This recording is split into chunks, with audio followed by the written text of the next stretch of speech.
action! This scene is from the film The Unbearable Weight of Massive Talent, where the real-life actor Nicolas Cage is playing the character of himself, Nick Cage. It's a genius comedy action film with incredible heart, as Nicolas Cage and Pedro Pascal's on-screen chemistry is truly remarkable. Oh, wow. Those look incredible on you. It has incredible writing, but not because of originality, because of the opposite. The genius of it all comes from the film's many levels of self-awareness and meta-filmmaking. It's a heartwarming story about the death of ego, choosing family, and honoring the career and human Nicolas Cage. Me and my nephew Raymond just watched Croods 2. Dude cracked up. It's a meta-film, but what is meta-filmmaking? Screen Shakespeare defines meta-cinema as films that allude to themselves as films, to other films, or to cinematic conventions. It is a self-referential act, which is to say a film that knows it's a film and embraces it.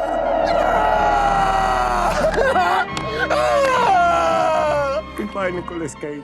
And this movie is filled with this definition of meta, as Nicolas Cage plays a fictionalized version of himself struggling with career setbacks and financial troubles. He accepts $1 million to attend the birthday party of a wealthy fan, Javi, at his Spanish estate, where they become good friends and start writing a self-referential screenplay about the movie they are characters in without directly breaking the fourth wall.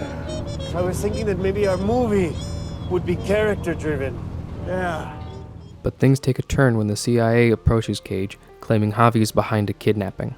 They recruit Cage to spy on Javi and gather evidence, but Cage's bond with Javi deepens. The story escalates into a chaotic mix of shootouts, chases, and comedic antics, culminating to an end where Cage embraces his acting skills and saves the kidnapped teenager with the help of Javi. It's not the most original story, and some argue it has too many genres mixed in, but that's the point of The Unbearable Weight of Massive Talent.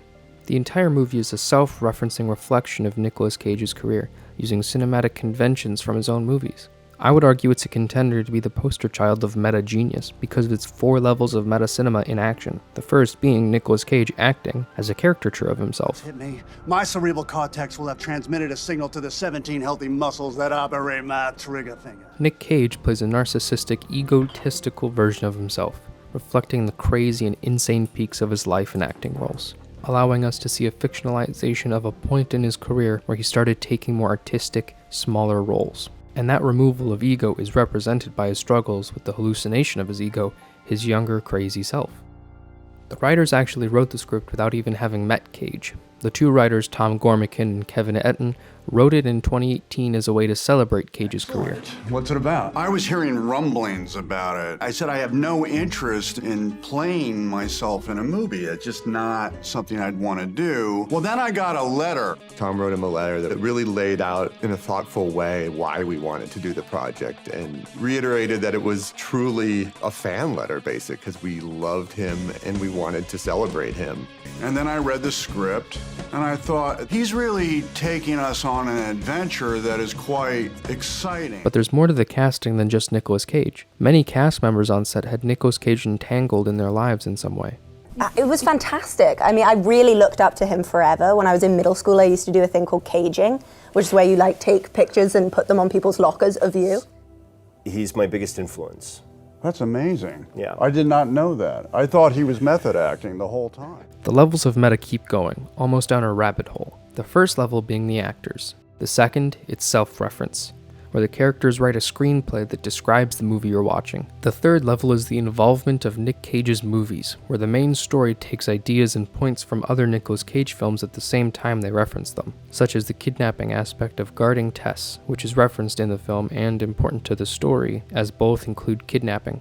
The fourth level is the career evolution. The movie evolves and changes as the movie goes through the real career of Nicolas Cage, mimicking his career timeline in movies in The Unbearable Weight, with moments being based on the many genres of his movies.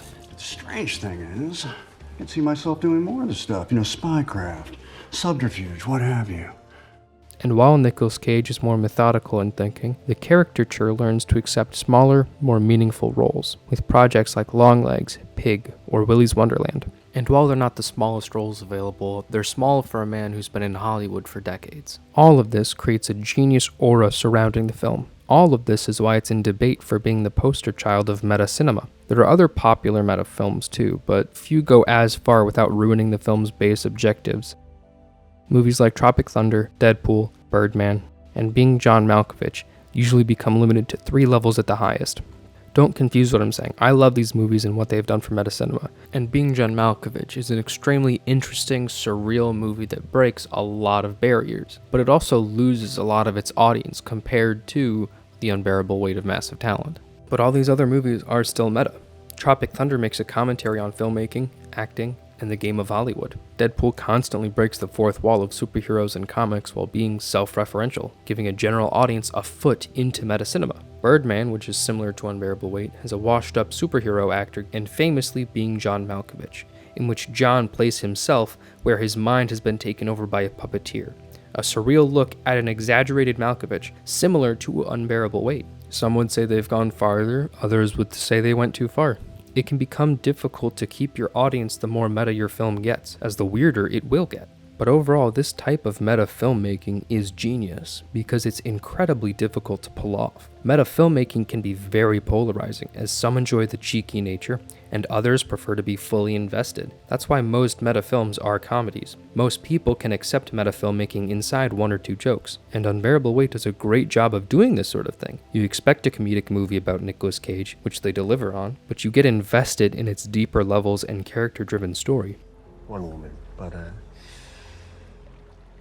sometimes circumstances get in the way of love, and that's just the way it is.